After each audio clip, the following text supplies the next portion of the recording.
I have been looking forward to this review for over a decade.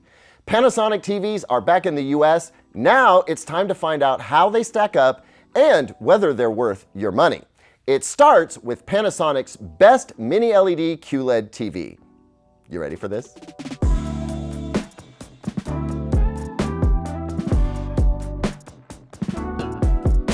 Welcome back, everyone. I'm Caleb Dennison, and if you missed the unboxing for this TV, maybe go check that out first.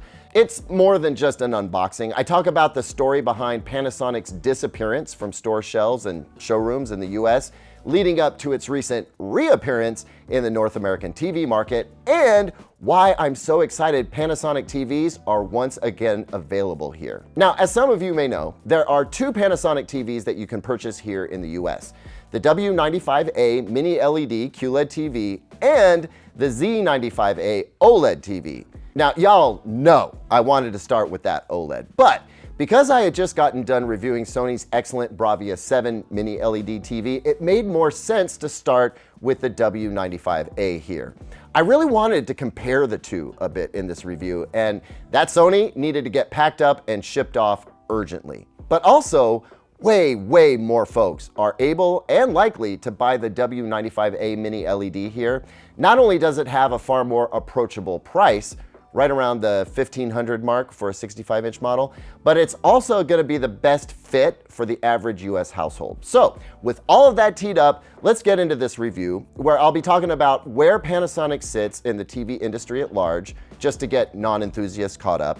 Then we'll get into the basic, what it's like to live with this TV. And do not skip that part because it's more important than ever with this TV. Then comes the advanced stuff, how this TV literally measures up to the competition, and of course the real world picture quality experience that leads us to the takeaway. Should you buy this TV? And if not, which TV should you buy? So for those of you who may not remember, Panasonic was one of the best brands in TVs dating back at least as far as the late 1980s. Now back then, RCA and Zenith sold more units, but Panasonic, Sony, and Toshiba were known for having the best technology and picture quality. Panasonic stayed right at the peak of that quality mountain through the CRT or tube TV days, right through the plasma TV days. In fact, the last plasma TV that it made, the ZT60, it was considered the best you could buy, toppling the Pioneer Kuro Elite from its perch. And not only is it the best TV that Panasonic has ever made, it may just be the best TV that has ever been made. Yeah, that was from 2013, y'all. Anyway, even though you may not have seen them around for a while, Panasonic never slacked off. Its OLED TVs, and more recently its mini LED TVs, have been racking up awards overseas, as we TV nerds could only look on and hope that one day we'd get to check them out in person on US soil. All of that to say that Panasonic never stopped being a chart topper. We just didn't get to enjoy them here. Now, I'm about to dive into the W95A here, thanks for your patience, but I have some really good news that I want to share up front. Those of you who know me know I have always described Sony as having a particular flavor, a special kind of vibe. I feel like I can spot a Sony TV a mile away. Well, I always had that feeling about Panasonic too, and to be honest, I'd kind of forgotten about that until I started testing this W95A TV, and then it all came rushing back. So for those of you who know what I'm talking about, Panasonic still has its signature look. It's exactly as I remembered it. It's classy, kind of laid back, but precise and inviting. It's still there. Now, how's that for foreshadowing? But we've got to stop reminiscing and rejoin the present. How is this TV? Let's take a look at that, and as we do, keep in mind that while the W95A is Panasonic's flagship mini LED TV, its price aligns with Sony's Bravia 7, which sits one tier below Sony's flagship, the Bravia 9, a much more expensive TV. I think the W95A is an attractive and ostensibly well-built TV. It feels like it's made of quality components, and though I'll be the first to admit the feet look kind of pedestrian, they have a bit of heft to them and at least feel good. The bezels on this TV are super thin. The frame is moderately thin with an average overall thickness and slightly heavier weight. This 65-inch model weighs about 67 pounds with the feet and 60 without. Now, Panasonic TVs, like Sony's, use a MediaTek chipset, and that means only 2 HDMI 2.1 ports, one of which functions as the EARC port or eARC port. But the TV does claim to get up to 144 Hz and supports VRR. And unlike Sony's TVs, Panasonic's US models don't get an ATSC 3.0 next-gen TV tuner. And I get why. Panasonic is only shipping these 2 SKUs to the US, and we're the only ones using that broadcast standard, and in somewhat limited markets too. So it's not on board, and I'm not upset about it. For sound, the W95A has a bass transducer on the back and 2 down-firing speakers. As onboard TV sound goes, it's a little above average in fidelity, but keep in mind that the average kind of stinks, so above average isn't exactly high praise. However, that little bass transducer does make a seriously meaningful difference. I'm so glad that they tossed it in. And the W95A puts out some remarkably decent virtual surround sound. I don't know how they're doing it, but I'm actually really impressed with that part. Now, I will be making some comparisons between this TV and the Sony Bravia 7, but I can't do a full-on comparison because I didn't have both TVs at the same time for very long at all. And that means I was not able to do a solid side-by-side sound quality comparison. Off the top of my head though, I'd say the Sony perhaps had more appeal, but it's hard to point to anything quantitatively superior about either set. Maybe just get a soundbar if you want great sound. Treat yourself. Well, now we get to the Amazon Fire TV part. And let me just take a little bit of a deep breath for a second. And please keep watching this video. There's some really great stuff coming up. This part, it's not great. Panasonic's partnership with Amazon may well have something to do with the Panasonic coming back to the US. I can't be certain of that, and I've not asked yet, but I will. But I mean, look how Amazon's rocking right now. You've got the licensed Toshiba brand name on a TV that's using Amazon's Fire TV OS, and that's holding down the more entry-level, super affordable TV tier. Amazon has its own branded Fire TVs holding down the mid-tier, and now Panasonic is here to support the upper tier. From that perspective, I'm glad this is happening. And I will also congratulate Panasonic on creating a custom integration with Fire TV OS that gives users all the powerful controls that you would expect from Panasonic, and then some. I mean, there are some pretty geeky settings options here for us TV nerds, so huge respect to Panasonic for that. But Fire TV OS, you know, I didn't come in hating it. It's honestly been a while since I used a Fire TV stick or the Fire TV Cube, like at least 4 years, I think. And I will admit, I was surprised by the changes that have been made in that time, but overall, I don't like it. This is not how I would prefer to interact with my TV and get my content. That, however, is a very personal take. I know a lot of people who will like it just fine, and maybe even love it. Like, if you're deep in the Amazon world, an Alexa power user even, you'll love this TV. The screensavers, they're pretty great. There's some bits about it that I do like, but there is one thing that I hate, and I think most folks will hate it too.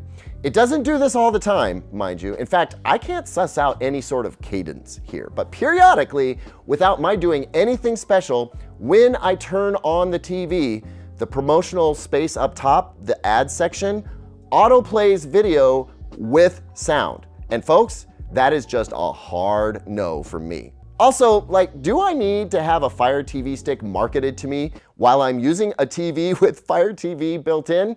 I don't know.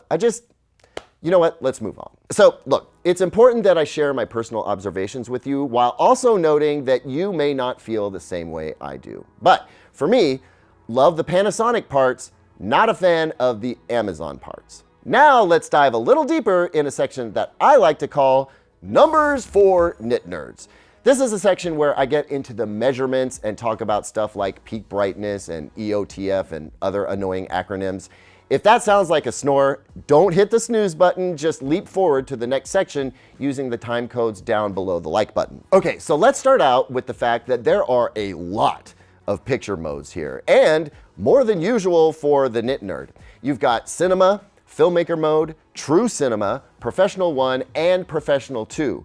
Now, I like choice, I just hope that that isn't overwhelming for folks. I did most of my testing in Filmmaker Mode and Professional 1. As per the usual these days, I use the Calibrite Display Plus HL with Calman Professional software to get a read on how the TV performed in its most accurate picture modes prior to any adjustments. And I rank it against other TVs based on that criteria.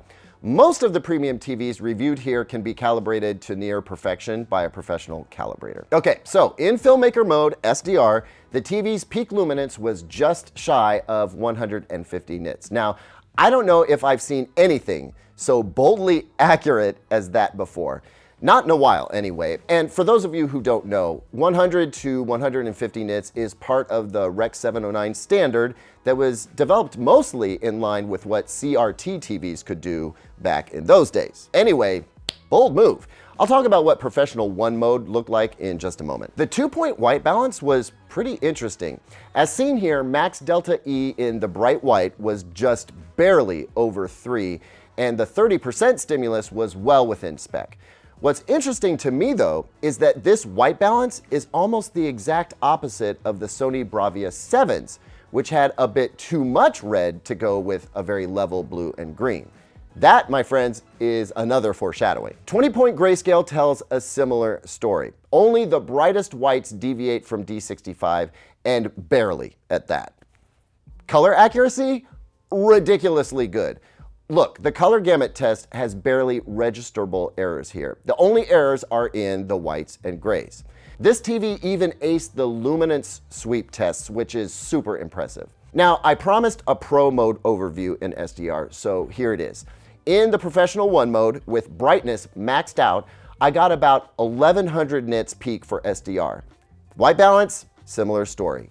Grayscale, the midtones got a little worse because everything is brighter now, so that tracks.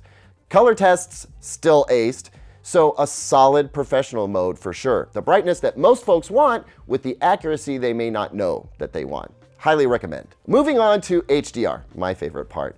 Might be my meter, but in Filmmaker Mode HDR, the TV tracked just ever so slightly high on the EOTF curve, meaning a tiny bit of over brightening. Now, to the average viewer, that'll make the TV seem to have better shadow detail, but in reality, it's just pushing, kind of slightly over brightening those super low luminance areas. Oddly though, when I tested the Professional 1 HDR mode, it tracked the EOTF perfectly, so I reran the test in Filmmaker Mode HDR, and again, it was high. So I don't know, it's barely worth mentioning, but y'all can see the charts and will roast me if I don't, so there you go. Peak brightness in HDR was consistently in the 1300 nits zone. That's well lower than the Bravia 7, and yet, as I'll soon show you, it was a rare occasion that the Bravia 7 looked meaningfully brighter to me. It did happen though. Color match and color checker, both excellent. Maybe not quite as dialed in as the Bravia 7, but definitely one of the best setup TVs out of the box that I've tested. DCI P3 coverage was about 97% and BT 2020 color was 80%. Sound familiar? Yep, those are Bravia 7 numbers. How we doing on time? We better come through with the takeaways here. So if you're just rejoining us, here's the deal with the Panasonic W95A compared to its closest rival, the Sony Bravia 7. In just about every measurable area, the W95A is evenly matched with the excellent Sony Bravia 7. There is but one exception, and that is that the Sony has higher measurable peak brightness, but not by a lot, about 500 nits or so, which is visible, but not nearly as much of a brightness difference as you might think. And you see that when you put the TV side by side, as we've done here. What's easier to notice in a side-by-side comparison is that Sony seems to have a slight magenta leaning, like it's got a little more blush to the skin tones, for example, whereas the Panasonic tends to have a more natural, maybe less sun-kissed look. It's the kind of difference that you'd be hard-pressed to detect without the benefit of having the TVs side by side. Fact is, both TVs measure extremely well, and they both look great. Moving on from the measurements, I can tell you that every piece of content I watched on the W95A was delightful. This is a first-class TV. Brightness is strong enough to bring HDR alive, and Panasonic is judicious with its use of brightness, so you get a comfortable image with just the right amount of sparkle. You can see here in a side-by-side comparison with the Sony Bravia 7 that they are pretty evenly matched. Notice how the Panasonic gives that fire the intense red that we're looking for, along with the intense brightness. The W95A's black levels, as you can see here, are outstanding with minimum blooming and halo. Little tiny bit of near black chrominance overshoot, I think. I've got to look so hard for it that it's kind of difficult to tell, but I've been poring over this image for a while now, and I think it looks great. Backlighting zone transitions are pretty snappy with no noticeable artifacts present when watching content. You just see the gorgeous picture, not how it's made. And as I said earlier, this TV set's color is phenomenally accurate if you want it to be. The out-of-box settings really deliver there. And you see that even in muted content with lots of beiges and browns, those muted colors often look forced on other TVs, but not here. Everything just feels natural. But the motion on this TV, that has got to be my favorite part. I haven't seen Panasonic's processing in a while, but this is just stellar. I haven't gotten it to trip up yet, not in actual content. We can use this Spears and Munsell torture test and see its limits, but I'm telling you, from football to Fargo, this TV looks outstanding when it comes to motion resolution. This is another area I wish I'd been able to do a more deep dive on between the Bravia 7 and the W95A. But if I had to place a bet, it would be on the two being neck and neck here. I do have to say though that if I'm coming down on the Sony Bravia 7 for having poor off-angle performance and so-so reflection handling, as I did, well, near as I can tell, the W95A is in the same camp. But let me say this for both Sony and Panasonic. A lot of folks in the comments and on forums, these are folks who own the Bravia 7. Many of them have written that they think the off-angle and reflection issues have been overblown by reviewers. Am I guilty of that? Overblowing it? If so, drop a comment now. I gotta say, wherever you stand on the Bravia 7, the W95A delivers in kind. Hey, sorry for the awkward break and edit, but as we were shooting the Xbox and some of the gaming features on this particular TV, I realized that I forgot to mention a couple of important things. The first is the remote, not backlit. You know I like a backlit remote. But the other thing I wanted to mention is on the remote, there doesn't appear to be an input selector button. And I feel like that's kind of a miss. That's something I'd like to see changed. The other thing that I think is very important to mention is the panel uniformity on this particular TV. It's not bad, but you're gonna notice in some of the B-roll that we shoot today that there are some issues going on there. What's interesting though, as you can see here, is that they're almost symmetrical vertical bands. They're not like the splotches that we usually associate with dirty screen effect. There's no real way of knowing whether that is maybe damage in transit. This TV was for sure used before I got it. It could also be something about the quality control of the production. Also could be that this is an early unit. We don't really know, which is why I have a hard time talking about panel uniformity, because there's no guarantee that what I experience with my review units is gonna be what people get when they buy their stuff at retail. But like I said, because you're gonna be able to see it, I wanted to make sure I mentioned it so you didn't feel like I was glossing over it. Guys, this TV is so good. If you appreciate the finer things in life, if you see movies as art as much as you do entertainment, I think the W95A delivers the goods over the ever so slightly more affordable TCL QM8. It's not as intensely bright as the TCL QM8, but what it lacks in muscle, it makes up for in speed and agility. I think this TV is built to last a while as well. I have no objective data to back that up. It's just a gut feeling. Between the Bravia 7 and the W95A here, well, for you, I think that's going to depend on how you feel about Fire TV. I really do think it's going to come down to that, because from a picture performance perspective, the two are very evenly matched. Each has its own flavor, each is delicious. Like, are you a ribeye or a New York strip kind of person? Thai curry or Indian curry?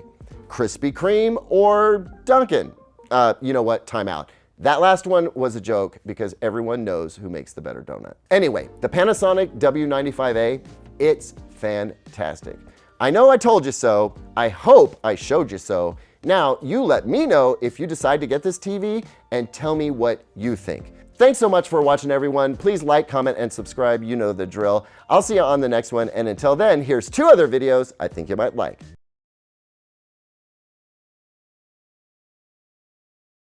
What? Why did I say that?